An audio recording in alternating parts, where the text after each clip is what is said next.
Hello and welcome to another Flavoursphere video.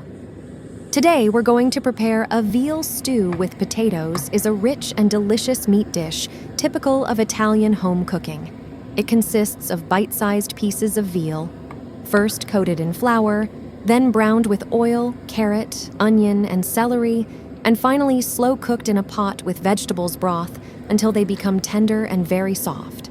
First, prepare a vegetable or meat broth according to your preference. Then, cut the veal meat into evenly sized cubes of about 3 centimeters.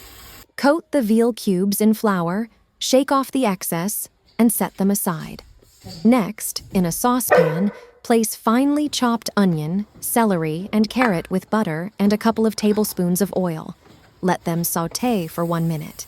Then, add the floured veal cubes. Sauté them over high heat for 2 minutes, stirring occasionally to ensure that all sides are evenly browned.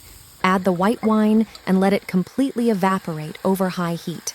Stir and allow all the juices to evaporate.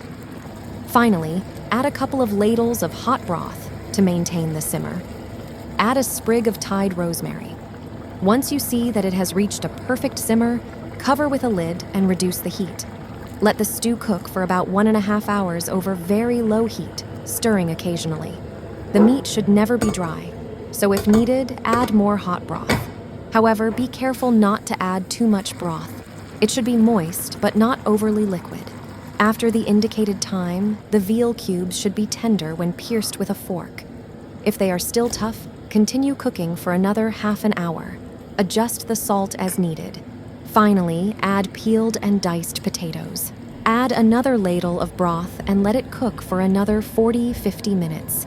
During this stage, you should not stir too often to avoid breaking the potatoes, which should be soft but still intact.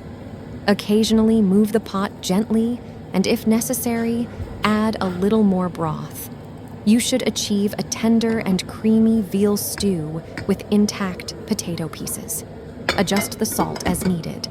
There you have it, your veal stew with potatoes. Serve it hot.